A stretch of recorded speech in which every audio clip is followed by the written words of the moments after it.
ሰላም ጤና ይስጥልኝ የታማኝ መረጃ የዘወትር ተከታታዮች እንደምን ቆያችሁ? ይህ ከሀገር ውስጥና ከሀገር ውጭ የሚከሰቱ ዕለታዊ መረጃዎች የሚደመጡበት ታማኝ የዜና ምንጭ ነው። ሰብስክራይብ በማድረግ ቤተሰብ ይሁኑ። እንዲሁም ዘወትር የምንለቃቸው ዘገባዎች እንዲደርሱ የደውል ምልክቱን ይጫኑ። ፕሬዝዳንት ትራምፕና ፕሬዝዳንት ፑቲን በስልክ ለመምከር ቀጠሮ መያዛቸውን ከክሬምሊን የወጡ መረጃዎች አመላክተዋል። የኢስታንቡል የሰላም ውይይትን ተከትሎ ፕሬዝዳንት ትራምፕ ከፕሬዝዳንት ፑቲን ጋር ለመምከር ቀጠሮ መያዛቸውን በትሩዝ ማህበራዊ ትስስር ገጻቸው ላይ አስፍረዋል። የሁለቱ መሪዎች የስልክ ውይይት ለዛሬ ሰኞ ቀጠሮ የተያዘለት ስለመሆኑ ክሬምሊን አረጋግጧል። የመሪዎቹ ውይይት የሩሲያና ዩክሬን ጦርነት እንዲያበቃ በሚያስችል ጉዳይ ላይ እንደሚሆን ይጠበቃል። የሁለቱ ሀገራት የንግድ ጉዳይ በፕሬዝዳንቶቹ የስልክ ውይይት ላይ የሚነሳ ሌላው አጀንዳ እንደሚሆንም ይጠበቃል። ፕሬዝዳንት ትራምፕ የሩሲያና የዩክሬንን ሰላም ማምጣት የምችለው እኔ ነኝ ማለታቸው የሚታወስ ነው ሲል ቲአርቲ ዘግቧል።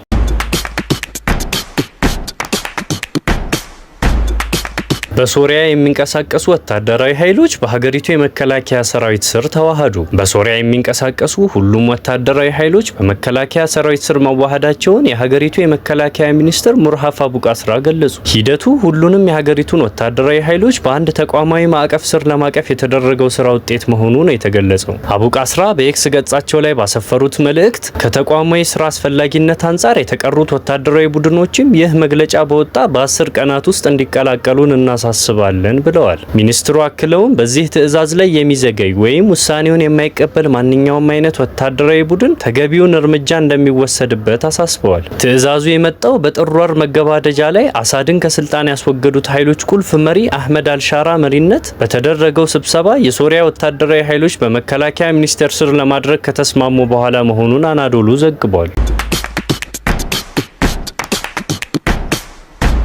በሮማኒያ በተደረገ ፕሬዝዳንታዊ ምርጫ ኒኮስ ኦርዳን አሸነፉ። በሮማኒያ እሁድ ዕለት በተካሄደው ፕሬዝዳንታዊ ምርጫ ሊበራሊስት የሆኑት ኒኮስ ኦርዳን አሸንፈዋል። የአውሮፓ ህብረት ደጋፊ ናቸው የሚባልላቸው ኒኮስ ኦርዳን ከተፎካካሪያቸው ጆርጅ ሲሞን የተሻለ ድምጽ በማግኘት ነው ምርጫውን ያሸነፉት። በፕሬዝዳንታዊ ምርጫው ኒኮስ ኦርዳን አጠቃላይ ከተሰጠው ድምጽ 54 በመቶውን አግኝተዋል። ተፎካካሪያቸው ጆርጅ ሲሞን በበኩላቸው ከተሰጠው አጠቃላይ ድምጽ 46 በመቶ ማግኘታቸውን ሲኤንኤን ዘግቧል።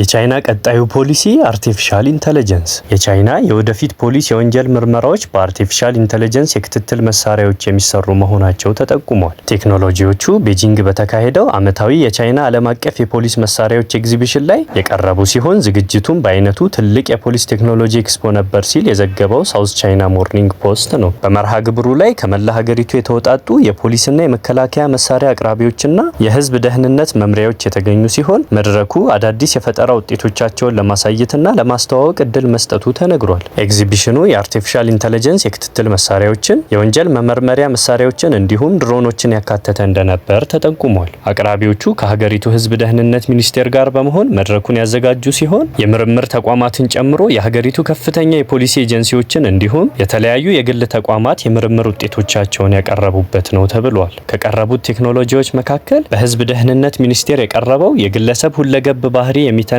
የአርቲፊሻል ኢንተለጀንስ ውጤት አንዱ መሆኑን ዘገባው አመልክቷል።